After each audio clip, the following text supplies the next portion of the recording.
Terima kasih, apa kabar semuanya? Mari kita berdoa. Bapa, bicara bagi kami karena di luar Tuhan kami nggak bisa buat apa-apa. Dan kami mau pulang dengan cara berpikir yang diubahkan, cara melihat yang berbeda, hati yang dilembutkan, konsep-konsep yang salah itu dirubuhkan. Tapi kami pulang punya pikiran sama seperti Tuhan. Di dalam nama Tuhan Yesus. Amin, amin. Silakan duduk, Bapak sering kasih oleh Tuhan.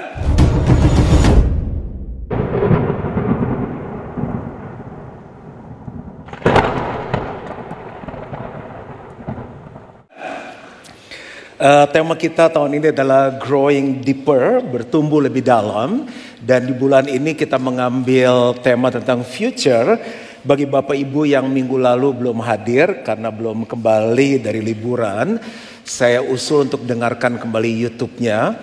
Saya percaya kita sudah ambil waktu merenung dengan Tuhan, ambil waktu dengan istri, lalu juga ambil waktu dengan anak-anak kita untuk kembali rethink, reset, lalu reimagine, reliance dan juga relationship. Bukan hanya di area rohani, jasmani, lalu keuangan, hubungan keluarga atau karakter, tapi juga di bisnis, di pelayanan kita. Karena perubahan terjadi sangat cepat sekali dalam kehidupan. Tapi saya janji untuk bahas yang bagian kedua tentang future.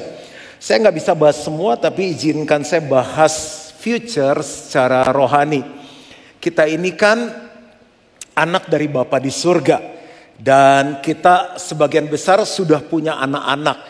Kita ngobrol-ngobrol dulu sebentar. Ini saya bagi berapa grup ya? 1, 2, 3, 4, 5, 6, 7. Sama yang di atas. Di tribun kehormatan. Kita aktif dulu sebentar. Di cuaca yang dingin ini. Di peak ini aneh ya. Kali ini kita agak ke spring. Spring ke winter sedikit. Kita kalau punya anak. Gedein anak, all out, abis-abisan, ya kan, belum lagi yang ASI, terus sekolahin anak, sampai ke luar negeri, luar angkasa. Kita tuh punya ekspektasi anak kita seperti apa sih future-nya? Coba dimulai dari yang sebelah sini. Sukses. Langsung yang kedua, takut akan Tuhan. Yang berikutnya,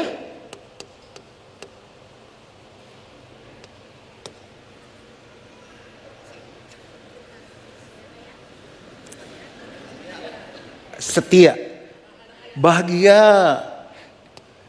Jadi mereka melihat sisi yang tidak dilihat oleh grup 1. Sukses belum tentu bahagia ya. Oke, terima kasih. Yang keempat,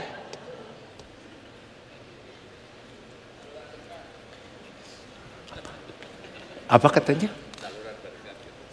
Oh, memberkati, hidupnya jadi berkat, mulia sekali. Jadi berkat. Karena ada orang kan pengennya diberkati terus ya, tapi nggak pernah jadi berkat. Ya, yang kelima.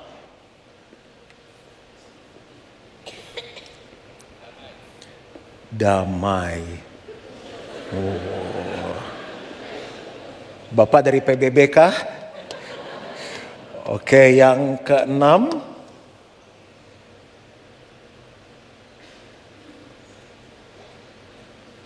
Gak apa-apa, kalau lagi doa dulu, take your time, saya ke atas dulu. Karena ada orang-orang yang memang ngeroh gitu, dia apa-apa harus tanya Tuhan. Yang di atas, yang keras aja. Apa? Bijaksana, oh dia pengen kayak Salomo. Dia sebenarnya pengen kaya, tapi kalau bijaksana tidak ada orang sebelum dia dan setelah dia yang sekaya itu. Tapi dia ngomongnya bijaksana, nggak apa-apa, dibungkus aja ya. Orang jawab dicela, gimana sih? Ya udah selesai doanya. Apa? Pinter. Emang banyak orang takut akan Tuhan nggak pinter ya? Pinter itu oke ya.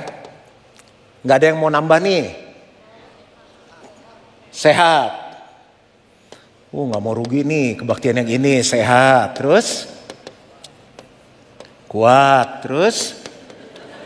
Ini anak orang lu ya. Apalagi. Rajin menabung. Bukan udah kaya tadi. Ya satu lagi deh, satu lagi. Kalau kita nggak pulang. Satu lagi. Mandiri. Nah ini udah merampung semua. Ini bukan merek bank kan. Mandiri. Makan sendiri, mandi sendiri. Bagus-bagus. Sudah. Yang anak Tuhan boleh angkat tangan nggak? Emang cuma kita doang yang punya harapan. Bapa di surga tuh punya harapan untuk hidup kita. Dia lagi nunggu-nunggu nih. Udah belasan tahun di Gilgal, puluhan tahun di Gilgal, future-nya apa ya? Nggak gitu tuh. Nah sekarang kita kan udah nulis nih. Jadi enak masuknya. Sekarang apa sih harapan Bapa di surga gitu. Ini karena growing deeper, ayatnya dari minggu lalu berat. Tapi kita akan bikin simple. Pas jam makan siang. Efesus 4 ayat 11 sampai 16. Are you ready? Kemarin pakai Indonesia nggak ada yang jawab. Sekarang saya pakai Inggris. Are you ready? Nah, dan ialah Tuhan yang memberikan baik rasul-rasul. Makanya kita harus doa cari gereja di mana. Karena kita tahu cuma ada pendeta sama gembala. Tapi ada rasul. Rasul itu yang bisa nge-build, membangun.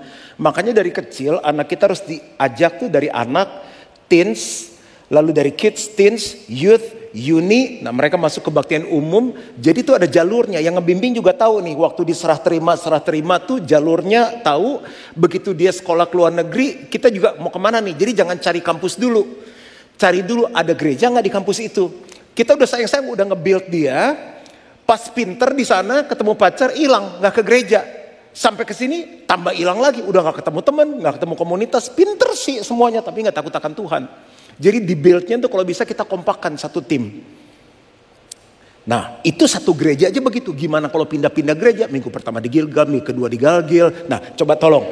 Jadi kalau anak kita mau di build ada rasulnya, ada nabinya, di direct, diarahkan. Nabi itu direction.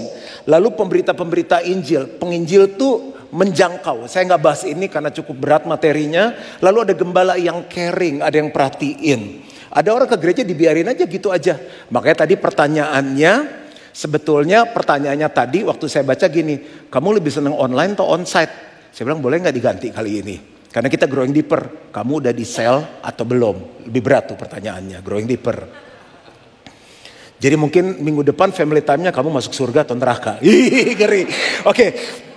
Jadi ada gembala yang caring. Masa kita kayak orang liar gak ada yang tahu kita masuk atau enggak. Tadi saya keliling ke anak. Mana adik kamu? Mensret pastor. Tahu saya adiknya mensret. Lalu pengajar-pengajar didewasakan. Nah itu 5. Nanti mungkin saya di retreat family saya leaders Maret baru saya bahas ini. Untuk apa sih ditaruh pemimpin-pemimpin? Untuk memperlengkapi orang-orang kudus. Orang kudus itu siapa? Oh yang dari Jawa ya Pak? Bukan. Kita walaupun orang Medan, orang Bangka, orang Manado, tetap orang kudus. Tapi saya kadang kudis loh Pak, Senin sampai Kamis. Gak apa-apa. Kita udah orang kudus, kita harus hidup dalam kekudusan. Jadi orang kudus siapa? Kita.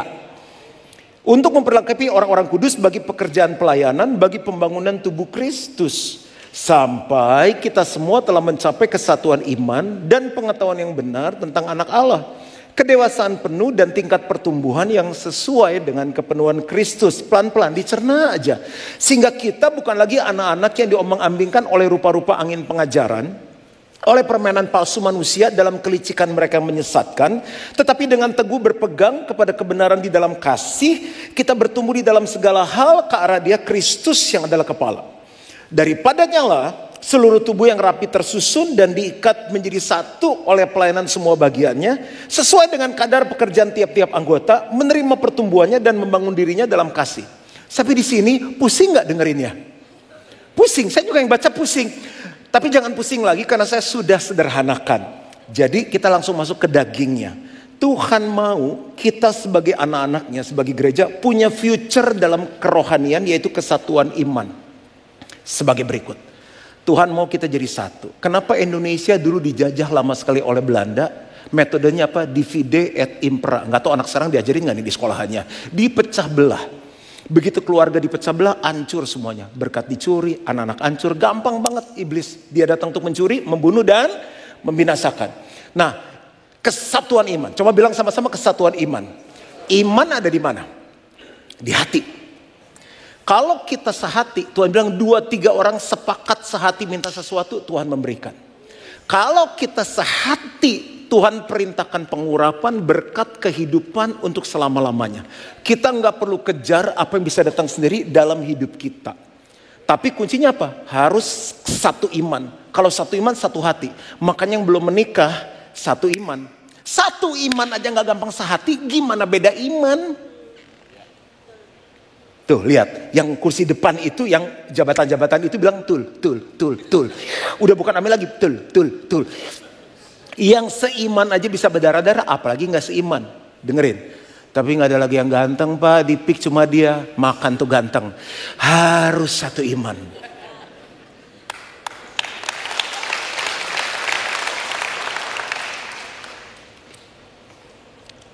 Masalahnya di dalam rumah, suami imannya beda sama istri. Jingjet. Itu yang saya mau bahas bulan depan tuh. Kan bulan depan bulan keluarga, kita bisa buat teman-teman keluarga kita. Saya mau bahas hubungan adik kakak, ipar yang suka bermasalah. Lalu saya mau bahas suami istri yang pincang. Istrinya ngegas pakai duit, suaminya ngerem. Yang parah, suami ngerem, istri ngerem. Yang lebih parah lagi, suami ngegas, istri ngegas. Ada yang suaminya rohaninya jauh, istrinya diangkatnya susah. Ada yang istrinya jauh di sana, doanya 50 menit, suami 5 menit udah tidur. Nah kita bahas kepincangan, kembali lagi ke khotbah. Sampai di mana tadi? Satu iman. Orang tua sama anak beda. Orang tuanya malah rajin di gereja. Orang tuanya rohani, anaknya rohana. Kakak adik gak sehati. Makanya kita setengah mati hidup itu. Yang Tuhan mau anak-anak, yuk satu iman. Bagaimana satu iman itu bisa terwujud? Ada 3 yang kita harus bawa pulang nih. Ini Bapak Ibu kan 10. Tuhan cuma minta 3 aja. Yang pertama, pengetahuan yang benar tentang anak Allah. Pengetahuan yang benar tentang anak Allah. Anak Allah siapa namanya? Yesus. Siapa yang udah punya pengetahuan yang benar tentang anak Allah? Nggak ada jebakan kok, cuma nanya doang. Kalau yang benar berarti ada yang salah kan? Firman Tuhan bilang begini, barang siapa mengetahui kebenaran, kebenaran itu akan memerdekakan mereka. Kalau semua orang tahu bagaimana mengelola uang dengan benar, bisnis dengan benar, investasi dengan benar, nggak ada orang miskin. Masalahnya banyak orang nggak tahu bagaimana menerima uang dengan benar, memanage uang dengan benar, spending uang dengan benar, investing uang dengan benar. Makanya problem. Semuanya dari mana? Di Alkitab. Tuhan cuma mau itu, punya pengetahuan yang benar tentang Yesus. Yesus itu kebenaran. Kebenaran tentang uang ada di dalam firman. Yesus bilang, akulah kebenaran. Contoh lagi, pengetahuan yang benar tentang pernikahan. Dari cara milih jodohnya sudah salah. Ingat lu ya, yang kaya dipesenin sama orang tuanya, jangan kayak bapak lu gitu. Ingat, yang ganteng, perbaiki keturunan, udah error semua. Jadi yang pertama dicari yang ganteng. Udah gitu nontonnya drakor terus. Jadi pilih yang sesuai di drakor. Sedangkan yang drakor lagi banyak yang bunuh diri. Ganteng itu tantangannya gak mudah loh. Saya merasakannya. Oh salah ya. Oke. Khotbah serius gak ada yang amin. Giliran masuk ke drakor. Oke, kembali lagi ke firman. Sampai mana sih tadi khotbahnya ya? Drakor, oke. Kembali ke Efesus 4 tadi. Kedewasaan, pengetahuan yang benar tentang anak Allah. Dari milih jodoh sudah salah. Masuk pernikahan sudah salah. Hubungan seks dulu, kan kita coba dulu. Kalau nggak hot, kita bisa cancel. Lu pikir pancake? Nah jadi, diberkati dulu baru beranak cucu, baru berhubungan seks. Anak saya kan 16 tahun nih Februari. Jadi mulai saya mau kasih purity ring. Jadi kamu pakai cincin ini ke perawanan. Nanti waktu kamu nikah diberkati perawan, kamu balikin ke Dedi. Nanti Dedi kasih yang baru. Kalau cowok kan biasa udah gak mau pakai cincin. Jam tangan lah, apalah segala. Bilang, Dad saya gak pakai cincin, pakai anting aja. Kalau gak kalung, terserah deh. Ica mau. Nanti momennya nih bentar lagi nih. Jadi saya udah ngajarin yang benar, pengetahuan yang benar tentang pernikahan. Bagaimana kita bisa tahu? Cari tahu. Makanya kita bikin kelas teologi ya. Ada Grow 101, Grow 102, ada Precious Love. Segala macam kita bikin supaya jemaat cari tahu. Kalau cari tahunya cuma hari Minggu, itu doang pakai LED. Akhirnya kita jadi so tahu. Semua contoh di kebaktian yang lain. Karena so tahu akhirnya jadi salah. Kenapa banyak anak-anak kita salah? Karena mereka nggak tahu apa yang benar.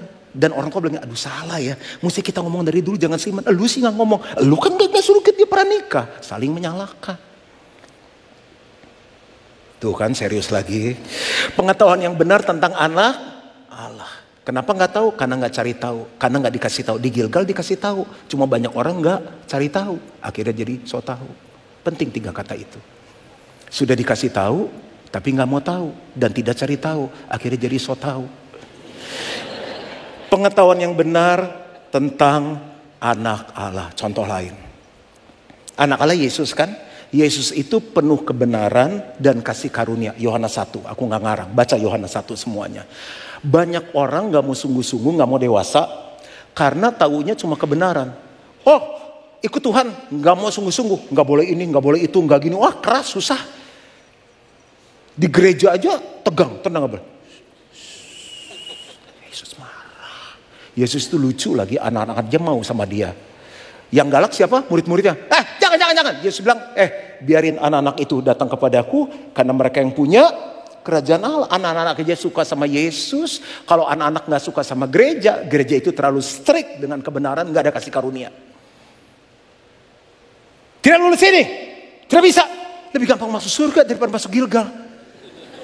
Tapi kalau terlalu ekstrim kasih karunia, boleh-boleh, Tuhan ampuni. Akhirnya terus buat dosa, diampuni.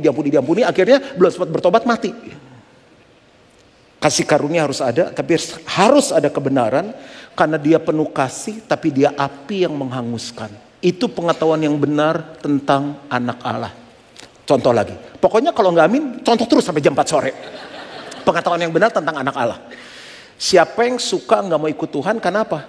Takut disuruh hidup kudus. Ntar nggak boleh mabok lagi, ntar nggak boleh judi lagi, ntar nggak boleh lu aja ke gereja, gua titip persembahan. Karena ikut Tuhan nggak enak, banyak verbodennya. Nih ya, semakin kita hidup dalam dosa, ada jalan yang disangka orang lurus tapi ujungnya menuju baut. Dosa membuat kita kotor, membuat kita susah, membuat kita bingung, membuat hidup kita kotor, membuat hidup kita berat, membuat hidup kita pusing. Contoh, bohong enak atau enggak? Enggak ada jebakan, cuma nanya aja, bohong enak atau enggak? Enak loh. Tanya, Pak, kok pulang malam? Meeting. Daripada berantem kan? Oh, suamiku kerja keras kan? Kok kemarin meeting, sekarang meeting? Iya, sama departemen itu. Oh, oke. Proyek apa? Proyek gas sama semut. Oh, oke. Sama siapa aja meetingnya? Budi, Agus, Susi. Oh, di mana meetingnya? Hotel B. Akhirnya 7 kali bohong, dia lupa bohong yang pertama. Istri bilang, Pak, kan itu udah pernah dibohongin. Oh iya, thank you lo, mau udah diingetin. Dia lupa. Orang bohong tuh pusing, hidup jadi berat kan?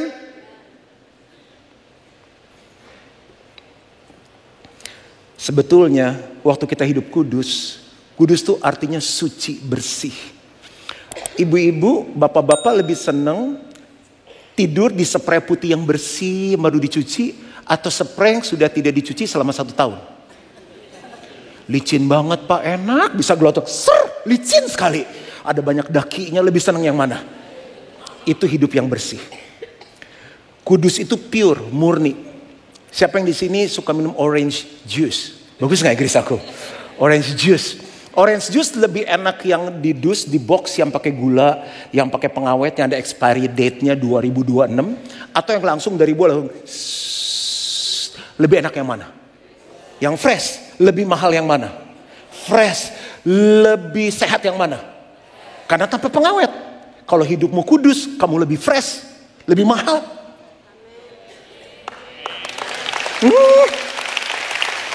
Lebih senang emas bohongan, emas Joko, maaf yang namanya Joko, atau emas yang murni? Kudus itu artinya murni, pure. Itu pengetahuan yang benar tentang anak Allah. Lebih suka karyawan yang jujur atau nggak jujur? Yang jujur lebih mahal atau lebih murah? Lebih senang mbak yang jujur atau nggak jujur? Tapi lebih senang mbak yang murah atau mahal? Nah kan? Udah sampai sini. Amin lah, aku juga capek tadi salah. Kalau nggak amin sampai jam 4 janjinya. Pengetahuan yang benar tentang anak Allah. Kalau belum punya yang benar, cari tahu lah.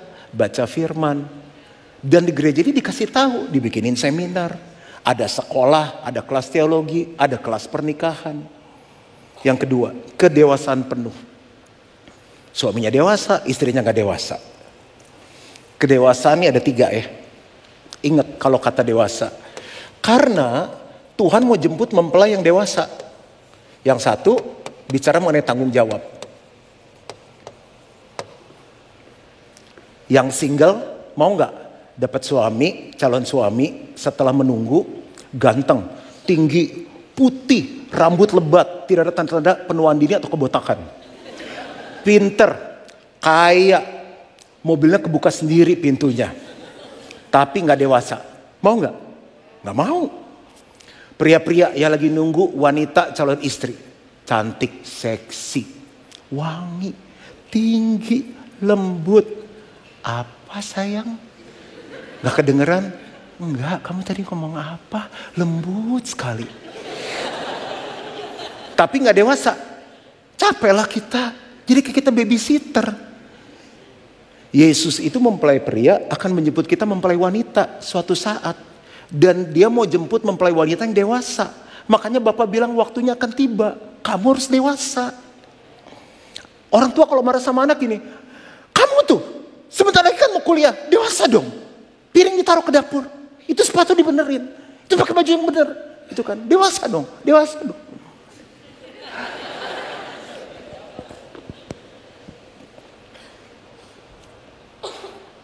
Kita lihat beberapa foto ya. Tolong ditampilkan. Ini yang terjadi di kampung halaman saya beberapa hari terakhir ini. Loh, orang khotbah dibully.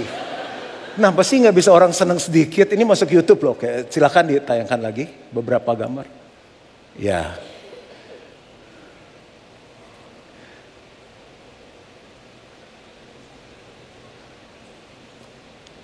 Rumah teman-teman saya, Paris Hilton, lain-lain. Sedih kan? Kayak mimpi. Ini kayak kejadian 9/11 ya dulu ya. Kayak mimpi. Nanti kedatangan Tuhan tuh kayak mimpi. Kayak pencuri datang katanya. Karena kita bilang kan, pencuri kita pernah dulu ya dirampok. Kita berapa kali ya Pak ya? Bangga lagi. Pak kita berapa kali sih ya dirampok. Yang di Tanjung Duren dulu. Tiba-tiba wah raket badminton saya hilang, semua hilang. Kan gak ada. Pak malam kosong gak ya Pak? Lagi sibuk gak? Kenapa ada kita ada rencana mau ngerampok? Kan gak ada. Dia datang seperti pencuri tiba-tiba. Udah hilang rumah kita. Lemari udah dibongkar. Nah kalau kita gak dewasa. Coba mikirin future deh. Asuransi kita pikirin. Anak sekolah kita simpenin. Diamond, emas sampai ditaruh gigi semuanya. Shalom. Buat hari tua, buat hari tua. Kafling di mana-mana. Tapi yang ginian kita gak. Saya lihat-lihat kok kayak Sodom dan Gomora ya. Nggak tahu apa terjadi. Makanya dewasa. Tuhan mau jemput mempelai yang dewasa. Please GBI Gilgal. Tanggung jawab. Kalau kebaktian ini tanggung jawab nggak orangnya? Tuhan suruh nginjil. Pergi beritakan Injil. Nginjil nggak selama jadi Kristen? Yang beli produk kita udah 1000. Produk saya paling laku pasar. Nginjil nggak? Tuhan suruh muridkan nggak? Tuhan suruh pelayanan nggak? Suaranya bagus-bagus tadi nyanyi. Coba semuanya A. Tuh. Asal aja bagus. Coba saya pakai nada. Na. 2, 3. Itu surga kebuka. Ya ampun bagusnya.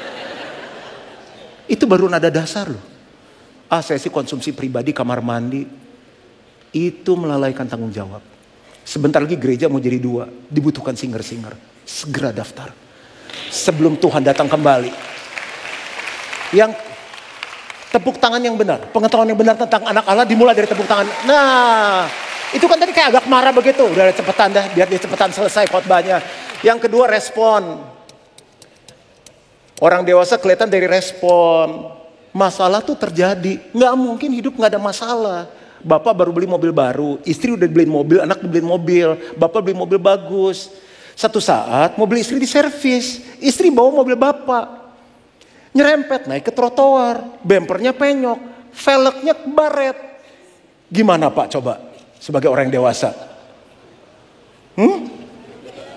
Aku nanya baik-baik nih. Gimana Pak?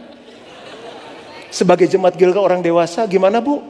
Ibu, saya nanya Bapak. Kok Ibu yang jawab Pak? Asuransi. Bilang gini, Ma, mobil Papa bisa beli lagi. Apa sih arti mobil? Tapi Mama cuma satu. Ya, sekarang Mama kan baru beli tas baru yang Mama udah waiting listnya 5 tahun. Warna putih. Habis foto. Kenapa sih kalau Ibu foto tasnya begini ya? Oh kalau begini Rembo ya, oke begini bagus, boleh. Terus anak kita main sama teman-temannya di spidol, dia pikir kertas HVS. Spidol, gambar Gilgal, gambar Yesus. Kita pulang family cell, habis mimpin cell. Kita harus tetap sukacita loh. Di tengah badai, lihat kayak di Amerika terus tetap sukacita. Tas kita yang mahal itu, yang kulit nyamuk itu. Limited edition, udah ada gambar Gilgal, segala Petrus. Gimana Bu reaksinya? Nama anaknya Neni, saya kasih contoh aja. Gimana Bu? Dewasa. Neni, namanya kan Neni. Neni! Lanjutkan.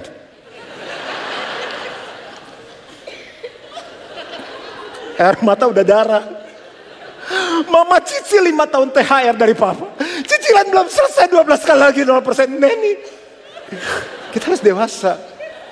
Tas bisa dibeli, gantian ya Bu. Tas bisa dibeli. Neni tahu tas Mama tuh dari berapa ribu nyamuk Neni. Oke. Yang berikut adalah buah. Karena suami istri dewasa bisa berbuah. Ayo kita jadi Kristen berapa lama? Buah apa yang kita hasilkan? Masa kita punya anak begitu-gitu doang? Kan kita pengen anak kita berbuah. Kita gak ngarepin, tapi kita senang sebagai orang tua. Yang ketiga, tingkat pertumbuhan yang sesuai dengan kepenuhan Kristus. Yalah, kan senang dong. Gimana sih rapotnya? Anak kita pulang. Wah, Pak, idaku tahun ketiga gak naik kelas. Oh, wow. Akhirnya aku diangkat jadi ketua kelas, Pak. Preman-preman aku atasi nanti di kelas. Aku paling tua di kelas. Masa Grow 101 aja gak lulus, Pak. Grow 102 gak lulus, ya ampun. Bertumbuhlah. Udah gak usah main kelas deh, kita baca ayat dulu. Galatia 5, 19, 24. Perbuatan daging telah nyata. Ini hidup kita dulu ya. Percabulan. Udah enggak kan sekarang? Kecemaran. Hawa nafsu. Penyembahan berhala. Dulu kan Tuhan nomor sekian. Hari Minggu gini lagi di mall. Lagi yamca, dimsum. Sekarang di gereja. Udah maju, itu hidup kita dulu. Sihir, perseteruan, perselisihan, iri hati, amarah, kepentingan diri sendiri, percideraan, roh pemecah, kedengkian, kemabukan, pesta pora dan sebagainya. Terhadap semuanya itu, ini lagi bahas future kan. Kuperingatkan kamu seperti yang telah kubuat dahulu, bahwa barang siapa melakukan hal-hal yang demikian, ia tidak akan mendapat bagian dalam kerajaan Allah. Future-nya udah jelas loh, tertulis. The gang of Dugems, the Maboks, the Dengkis, the Iris. Tetapi buah roh, kan orang dewasa menghasilkan buah kan? Ialah kasih, sukacita, damai sejahtera, damainya aja aku berasa nih dari depan. Kesabaran, kemurahan, kebaikan, kesetiaan, kelemah lembutan, penguasaan diri, tidak ada hukum yang menentang hal-hal itu. Barang siapa menjadi milik Kristus Yesus, kan kita punya Bapa, anak Bapa. Ia telah menyalibkan daging, hanya orang dewasa yang bisa menyalibkan daging dengan segala hawa nafsu dan keinginannya. Nah, kalau ini tidak menjadi goal kita untuk kita future, yang terjadi apa sih? Tadi ayat tadi saya sederhanakan semua. Kita kan tetap jadi anak-anak. Bayangin ya, di rumah kita, anak kita nih udah 40 tahun. Kok banyak berantakan? Masih anak-anak. Kok gak kerja sih? Kerja dong, udah umur 37 tahun. Masih anak-anak. Pak transfer 20 juta buat apa? Shopping, kenapa masih anak-anak? Lapar mah, masak lu sendiri. Masih anak-anak. 20 tahun jadi Kristen, masih duduk doang tiap hari Minggu. Datang duduk lu khotbah yang bagus. Kok gak pelayanan? Masih anak-anak. 2 tahun lu masih lucu lu. 30 tahun setrum. Untung Tuhan kita maha kasih. Langsung segera daftar pelayanan, daftar sel. Anak.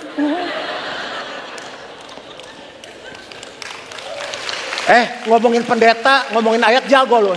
Anak. Diombang-ambingkan oleh rupa angin pengajaran. Ntar si ini ngomong itu, ya loh kita harus begini loh. Dibaptis terus, tiap berdosa dibaptis. Pendeta ngomong apa dia ikut. Nggak punya prinsip, mudah diombang-ambing. Gampang disesatkan. Yesus tuh mau datang Oktober, jual rumah, jual dia. Suka tertipu. Yang suka ketipu itu karena nggak punya pengetahuan yang benar. Tidak ada dalam kasih. Kan suka jadi bully orang. Tuh orang Kristen tuh nggak ada kasih tuh. Nggak ada kasih. Sampai mereka ketemu Kristen dewasa yang ada di sini. Harus beda kita sama dunia. Suka berkompetisi. Pernah lihat nggak?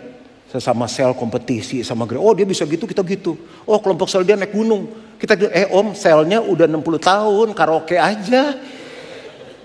Ngapain sih compete? Dia pindah rumah, kita harus pindah rumah. Dia baju baru, baju baru. Udah dewasa kita. Udah saya tutup dengan ini. Syaratnya apa? Syarat untuk memiliki future dalam kerohanian seperti yang Tuhan inginkan. Kita mau investment, ada syarat. Kita mau punya badan bagus, ada syarat. Syarat cuma 2. Tadi Efesus bilang ini. Yang pertama, menerima pertumbuhannya. Pertumbuhan gak bisa dipaksa. Saya ketemu orang, ngobrol aja, saya kasih pertanyaan, saya langsung tahu. Kristen dia 10 tahun ke depan gimana. Pak, gini, Pak. Oh enggak, gini. Oh ya udah. Saya akan tahu dia akan jadi Kristen 6D. Datang, duduk, dia mengasih duit, dah sampai minggu depan. Dia cuma tahu firman, pintar firman, tapi dia gak mau bertumbuh. Iya dong. Kita kan ke ahli gizi, ke PT kan, Pak bagaimana badannya bisa kayak Bapak? Jadi begini Pak, Bapak besok makan putih telur 4, kuningnya dibuang. Oh sayang dong, emang cari duit gampang. Terus udah balik lagi kan, perutnya masih segini. Gimana Pak? Sarapan apa? Telur berapa? 4, bagus. Putih kan? Enggak, putih kuning sama kulitnya. Saya gak suka aja Bapak ngajar begitu. Saya gak suka orang diatur-atur. Gak bisa jadi. Suruh kamu squat ya, biar kakinya bapak gede, cuma di sini begini jadi kayak Popeye, bawahnya kecil. 60 kali squat.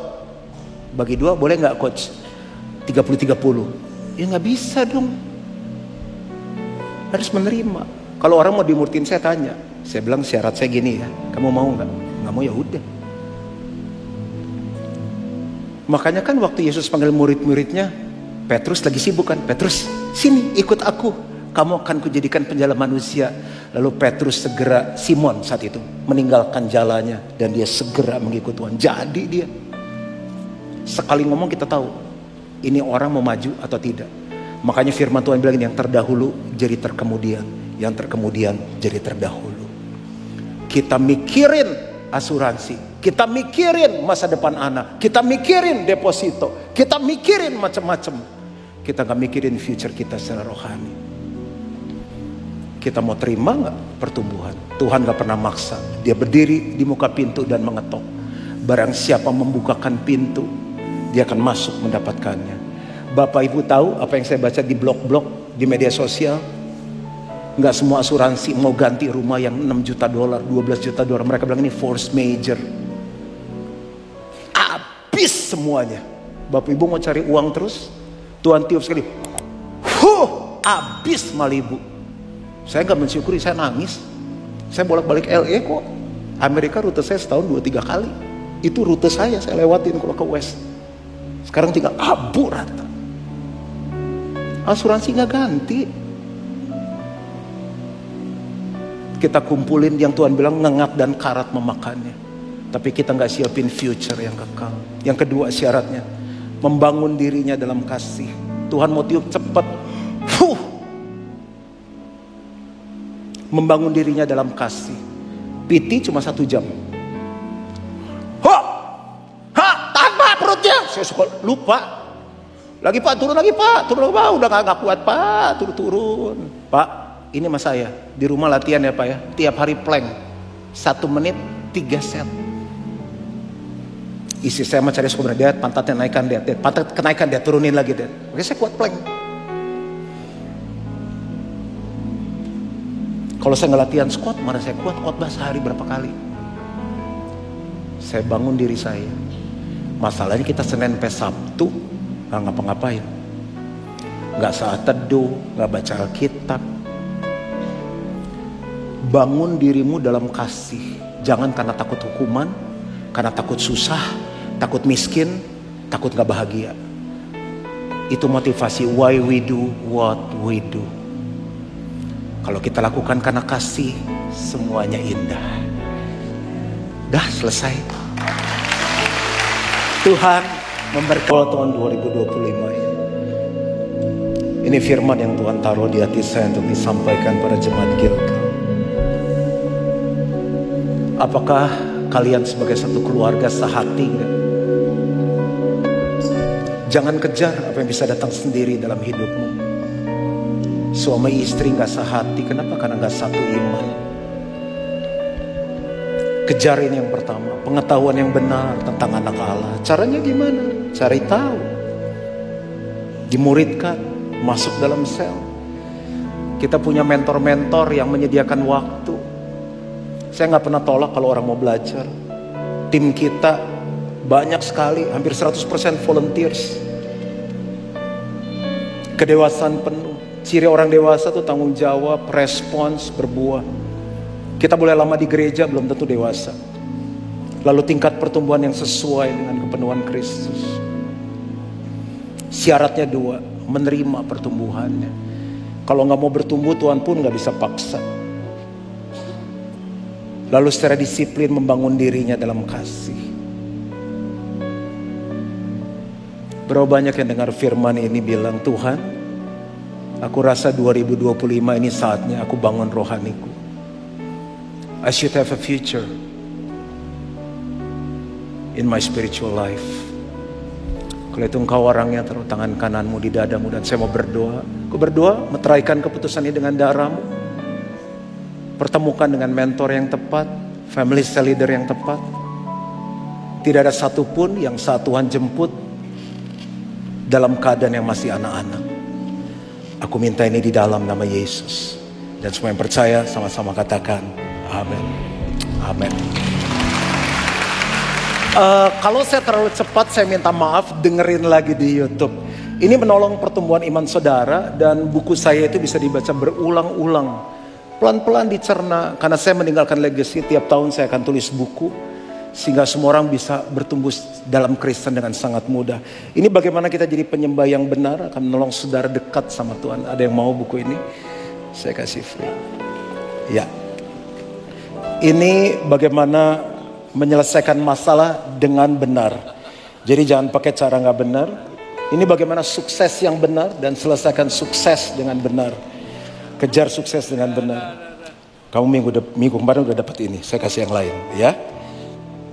All things are possible ini bagaimana berjalan dalam iman dengan benar, ya. Selamat. Nah, saya bingung kalau satu bagi dua. Nanti di lain tempat saya akan stay. Saya mau sign bagi yang belum dapat. Bapak Ibu rasa dingin nggak di kebaktian ini? Saya itu nggak dingin karena saya pakai ini. Hanya tinggal 30 pieces karena limited, Bapak Saudara bisa dapatkan. Dan tentunya saya akan minum dari air yang gak akan pernah haus lagi. Itu yang pertama. Yang kedua adalah, saya minta maaf yang di overflow pun Bapak Ibu dapat gratis bukunya yang free. Dipakai untuk bertumbuh secara iman. Yang di online saya gak bisa bagi. Yang ketiga adalah generous seed. Ini saya belum baca ayatnya, tapi saya udah ajak berdoa selama seminggu. Ini kita udah praktekkan belasan tahun. Tapi ini dasar ayatnya. Yang pertama saya akan bacakan, baru saya mau doa untuk Bapak Ibu. Amsal 3:9, muliakanlah Tuhan. Jadi menyembah Tuhan bisa dengan keuangan kita, dengan hartamu dan dengan hasil pertama. Makanya kita lakukan di awal tahun, di 2025 di bulan Januari, dengan hasil pertama dari segala penghasilanmu. Baca sama-sama 2, 3, maka lumbung-lumbungmu akan diisi penuh sampai melimpah-limpah, dan bejana pemerahanmu akan meluap dengan air buah anggurnya. Yang percaya bisa katakan amin. Satu ayat lagi, ia yang menyediakan benih, makanya kita namakan the generous seed, bagi penabur dan roti untuk dimakan. Ia juga yang akan menyediakan benih bagi kamu dan melipat gandakannya. Jadi benih itu yang dilipat gandakan oleh Tuhan dan menumbuhkan buah-buah kebenaranmu. Kamu akan diperkaya dalam segala macam kemurahan hati yang membangkitkan syukur kepada Allah oleh karena kami. Nah, The Generous Seed yang kita lakukan belasan tahun tujuannya ini belajar murah hati dengan memberi benih. Karena murah hati nggak otomatis. Kita cenderung pelit karena dosa. Sebuah benih yang extraordinary, kembali ke nomor 1, yang unusual dan sacrificial. Jadi saya pun akan melakukannya hari ini. Jadi bukan sebuah persembahan yang biasa tapi yang extraordinary. Yang kedua adalah mengalami janji Tuhan dalam keuangan. Dan yang ketiga, janjinya kita udah baca di 2 ayat tadi, dan melepaskan kita dari pelit dan tamak. Setiap kita akan cenderung pelit dan tamak. Waktu Tuhan berikan kita berkat secara keuangan lebih, kita akan cenderung memegang. Tapi Tuhan mau ngajarin kita untuk bisa murah hati. Siapa yang memberi banyak berkat, dia akan diberi kelimpahan. Saya hampir gak pernah dalam setahun, Bapak Ibu bisa hitung, lihat YouTube saya, never talk about money. Tapi kenapa saya mesti ngomong sebagai bapak kepada anak? Karena saya pengen anak-anak Tuhan diberkati. Aku berdoa setiap generous seed yang diberikan, janji Tuhan digenapi, lumbung-lumbung mereka akan diisi penuh dan berkelimpahan.